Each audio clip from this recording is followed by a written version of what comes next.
नमस्कार दोस्तों, स्वागत है आपके अपने YouTube channel Rajiv competitive class में। दोस्तों, इस वीडियो में आज हम जानने वाले हैं, जैसे पता होगा बीपीएससी का जो हेडमास्टर का जो यानी आप कह सकते हैं हेडमास्टर एचएम का जो रिजल्ट जो है जारी कर दिया गया है, सीनियर का भी और वही एससी एसटी वेलफेयर का भी और प्राइमरी का भी। तो जारी करने के बाद आपको बता दिया गया है कि कट ऑफ के बारे में, वो भी हमारे चैनल के माध्यम से बता दिया गया।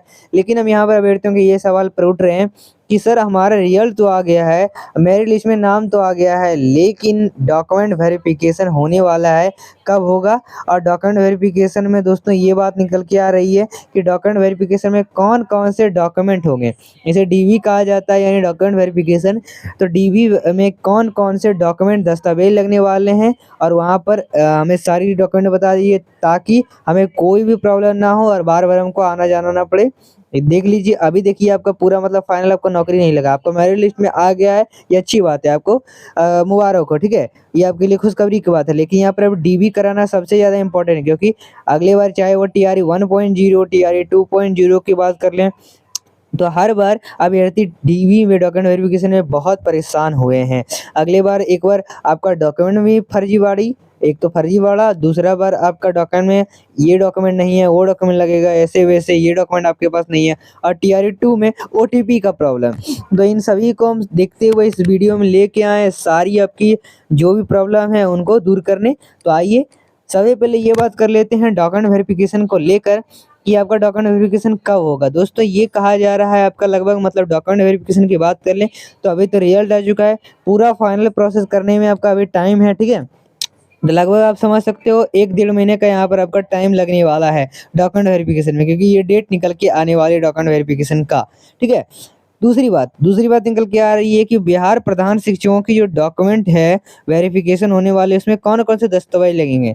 जो दस्तावेज मैं बता रहा हूँ वही वही दस्तावेज आपको लेके जाना है, और यही दस्तावेज लगने वाले हैं 100%। इससे ज़्यादा कुछ नहीं लगेगा। क्या दस्तावेज हैं ये जानते हैं। सबसे पहले आपका आवेदन पत्र यानी एप्लीकेशन फॉर्म। जब आपने बीपीएससी के ऑफिशियल साइट पर, वेबसाइट पर जाके अपने फॉर्म भरा था, तो फॉर्म भरने के बाद लास्ट में आपको एक साइबर कैफे से भरे होंगे, तो आपको एक प्रिंट दिया होगा, ठीक है। एक प्रिंट दिया होगा, उस प्रिंट को आप निकाल के रख लिए होंगे। तो याद रखना उसकी क्या करना है, एक आपके पास 2 कॉपी ले जाना है, एक सॉफ्ट कॉपी, एक हार्ड कॉपी आपके पास तो रहेगा ही। उसका क्या करना है, 2 प्रति निकाल लेना है, लगभग 4-5 पेज का रहता है। तो आपको आपका अच्छी बात है, जब आपका रिजल्ट आ चुका है तो आप उतना पैसा खर्च करने में आपको क्या जा रहा है, तो आपको क्या कर लेना है, मतलब लगभग 10-15 रुपए लगेंगे, जो भी करना है उसका 2 पेज ले लेना है, ठीक है। सभी का 2-2 पेज ले लेना है, यानी एप्लीकेशन में 4-5 पेज का रहेगा, तो यानी उन 2-2 लेंगे तो लगभग 10 पेज का हो जाएगा, 10-12 पेज का हो जाएगा। इस तरह से एप्लीकेशन फॉर्म लेना है। दूसरी बात, ई एडमिट कार्ड। एडमिट कार्ड का क्या मतलब है कि जब आपने बीपीएससी का फॉर्म दिया था, एप्लीकेशन भरा था, फिर आपका एग्जाम से 10 दिन पहले आपका ई एडमिट कार्ड यानी एडमिट कार्ड जारी हुआ था। तो जो आप एडमिट कार्ड जारी किए तो उसका ओरिजिनल कॉपी साथ में एक सॉफ्ट कॉपी ले लेना है, ठीक है। यह याद रखना कि आप एक ना लो, 2-2 करके ले लो सबका, क्योंकि आपको बहुत ज़रूरी रहने वाला है, ठीक है। तो 2 चीज़ें ले लेना आप। उसके बाद आपको 2 फोटो खींचे हुए लेना, हाल में खींचा गया फोटो लेना है, बढ़िया वाला फोटो। पीछे कोई इस तरह से आलतू-फालतू का कोई बैकग्राउंड ना हो, व्हाइट बैकग्राउंड रहना चाहिए, या फिर एक इस तरह से फोटो आपका जो भी आप यहाँ पर कैरेक्टर होंगे, आपका पीछे कोई भी बैकग्राउंड नहीं होना चाहिए, मतलब कोई घर है, ये है, वो नहीं रहना चाहिए, ठीक है। अच्छे से आपका फोटो बनवाना है, हाल का फोटो, और या फिर ब्लू रहे फोटो या फिर व्हाइट रहना चाहिए बैकग्राउंड।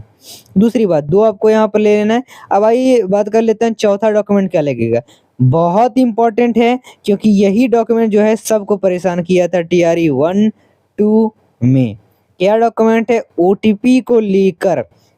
ओटीपी का क्या मतलब है दोस्तों, ओटीपी वेरिफिकेशन, यही इंपॉर्टेंट है। ये ओटीपी वेरिफिकेशन आपसे तब किया जाता है जब आप डीवी में जाते हैं, इससे आपका डिजी लॉकर से किया जाता है वेरिफिकेशन। डिजी लॉकर एक ऐप है, उससे क्या किया जाता है, लॉगिन करके आपका देखा जाता है कि आप ही है कि नहीं, कोई और फर्जी आदमी है, आपका यहाँ पर जांच पड़ताल होता है, ठीक है।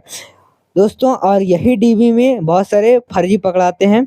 और डीबी में एक प्रॉब्लम सभी को आता है कि आप देख लेना, जो आपका मान लो कि आप आधार कार्ड लेके जा रहे हैं, आधार कार्ड में आपने कोई भी तो नंबर लिंक किया होगा, यानी कोई भी नंबर आपने जुड़वाया होगा। मान लो आपका आधार कार्ड है, उस आधार कार्ड में आपने कोई नंबर, अपना मोबाइल नंबर जुड़वाया होगा।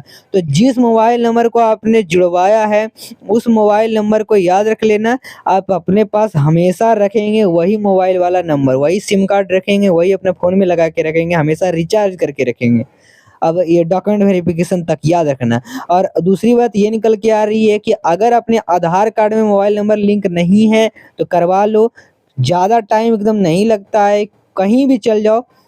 ये आपके डिस्ट्रिक्ट में है तो आप ब्लॉक में चल जाओ, ठीक है, या परिषद, नगर परिषद में चल जाओ, जहाँ पर भी आप जाके अपने एरिया में जाके पता कर लो। लगभग आपका 24 घंटे के अंदर मात्र 100 रुपये, 50 या 100 रुपये लेगा ब्लॉक वाला, नगर परिषद वाले, और आपको 24 घंटे के अंदर आपका जो है मोबाइल नंबर अपडेट हो जाएगा। ठीक है, जो भी आप मोबाइल नंबर अपडेट कराना चाहते हो या चेंज कराना चाहते हो तो चेंज भी करा सकते हो, ये भी का पैसा भी 100 रुपये लगने वाले हैं। ठीक है, दूसरी बात ये आप ये जान चुके हैं। और इसी से क्या होता है, आपको ओटीपी वेरिफिकेशन किया जाता है, लॉगिन करेंगे तो ओटीपी आएगा, ओटीपी आपको बताना पड़ेगा वहाँ पर, और अगर ओटीपी नहीं बताते हैं तो आपको सीधा वहाँ से भेज दिया जाएगा घर। ठीक है, और फिर बाद में आपको चांस भी ना मिले, क्योंकि ये याद रख लेना। वही दूसरी बात निकल के आ रही है, 5वीं नंबर की डॉक्यूमेंट जो लगेगी, आपका लगेगा फोटो युक्त पहचान पत्र। इसका क्या मतलब है, आपको ड्राइविंग लाइसेंस होना चाहिए। अगर आप मान लो ड्राइविंग लाइसेंस आपके पास है तो ड्राइविंग लाइसेंस दे दो, है तो देना है। या फिर आपके पास पैन कार्ड है, अगर आप मतलब पैन कार्ड बना लिए हैं, पैन कार्ड दे सकते हैं। दोस्तों पैन कार्ड का क्या मतलब है कि पैन कार्ड एक पैन कार्ड आपको पता होगा क्या होता है, और पैन कार्ड बनने में लगभग 15-20 दिन लगता है। तो मान लो कि अभी बनवाना चाहते हो तो बनवा लो, क्योंकि हो सकता है वही मांगे, लेकिन उतना जरूरी नहीं है। यहाँ पर ध्यान देने वाली बात है, 3 चीज़ मांगा जा रहा है।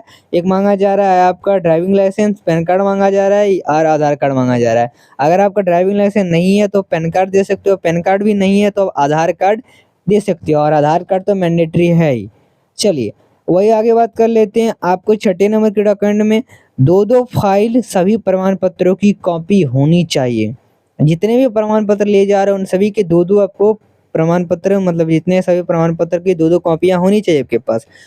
7वें नंबर के डॉक्यूमेंट की बात करें तो आपको बहुत ही महत्वपूर्ण चीज़ जो है, आपका मैट्रिक, आपने जो 10th पास किया था उस मैट्रिक का आपको सर्टिफिकेट होगा आपके पास।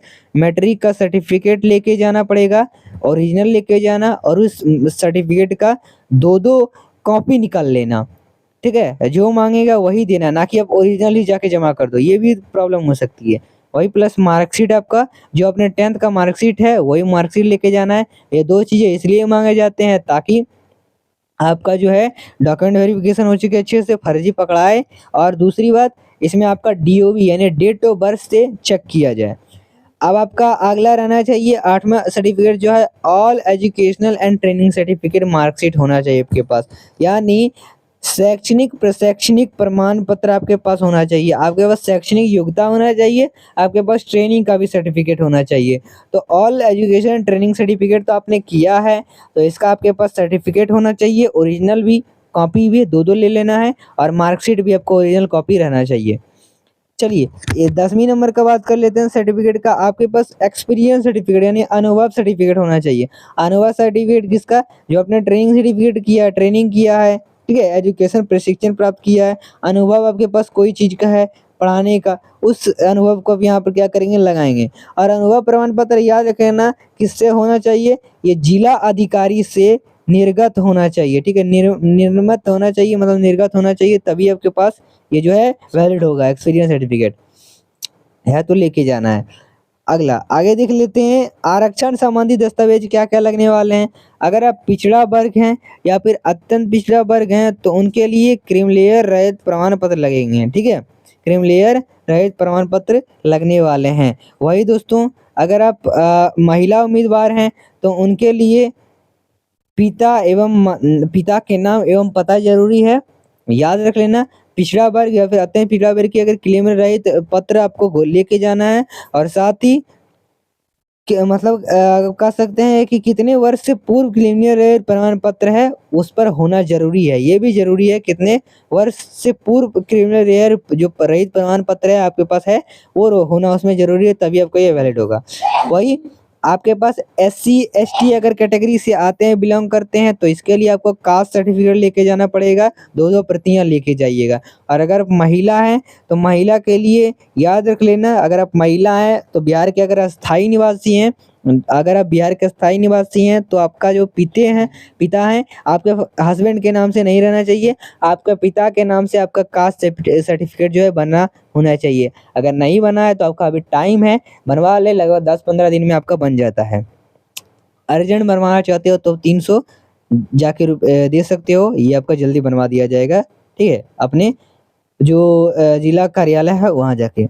अगला बात कर लेते हैं कि दोस्तों EWS सर्टिफिकेट, EWS वाले अगर हैं तो उसके उन लोग क्या कर सकते हैं, आवेदक बिहार सरकार की अधिसूचना संख्या जो है 26/22 डेट जो है 26/2/2019 के आलोक में विहित प्रपत्र में सक्षम पदाधिकारी द्वारा निर्गत होना चाहिए, जरूरी है। वही अगर दिव्यांग है तो दिव्यांगता का आपका सर्टिफिकेट होना चाहिए आपके पास। दोस्तों वही अगर आप कोई सैनिक का मतलब मान लो अगर आपके पास आप सैनिक हैं और सैनिक से आप टीचर बने हैं तो सैनिक का आपका जो प्रमाण पत्र है उसका होना चाहिए। या फिर अगर ऐसी बात है कि अगर आप कोई मान लो कोई एक्स सर्विसमैन के, फ्रीडम फाइटर के अगर कोई पौध पुत्री हो तो उनका आपके पास जो है प्रमाण पत्र रहना चाहिए। तो आपने जान चुका।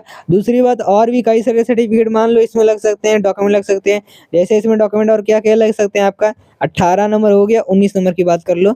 जैसे आपका यहाँ पर अभी तक अपने डोमिसाइल सर्टिफिकेट यानी रेसिडेंशियल आपका स्थायी निवासी प्रमाण पत्र, कास्ट सर्टिफिकेट आपका होना चाहिए और रेसिडेंशियल सर्टिफिकेट। और तीसरा आय प्रमाण पत्र भी आप अगर बनवा लेते हैं तो अच्छी बात है, क्योंकि वो भी मांग सकता है तो आपको दे देना है। ये सब आपका 10-15 दिन में बन जाता है।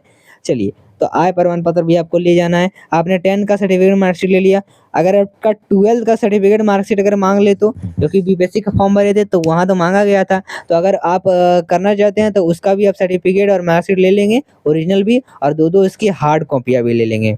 ग्रेजुएशन का अगर मांगता है आपके पास तो ग्रेजुएशन का भी हार्ड और कॉपी ले लेना, सॉफ्ट कॉपी ले लेना, ठीक है, ओरिजिनल भी कॉपी ले लेना। चलिए, तो ये पूरे प्रमाण पत्र हैं और इससे ज़्यादा कोई ज़्यादा प्रमाण पत्र लेके जाने की ज़रूरत नहीं है। और अगर आपको कोई और डाउट लग रहा है, क्या फिर अगर कोई और आपके पास डॉक्यूमेंट है तो डॉक्यूमेंट को लिख दें। तो चलिए, आपको बताया जाएगा कमेंट करके। तो ये था आपका पूरा वीडियो। दोस्तों अगर ये वीडियो आपको पसंद है, वीडियो को लाइक करें, चैनल पर नए चैनल को सब्सक्राइब करें। मिलते हैं फिर अगले वीडियो के साथ। धन्यवाद।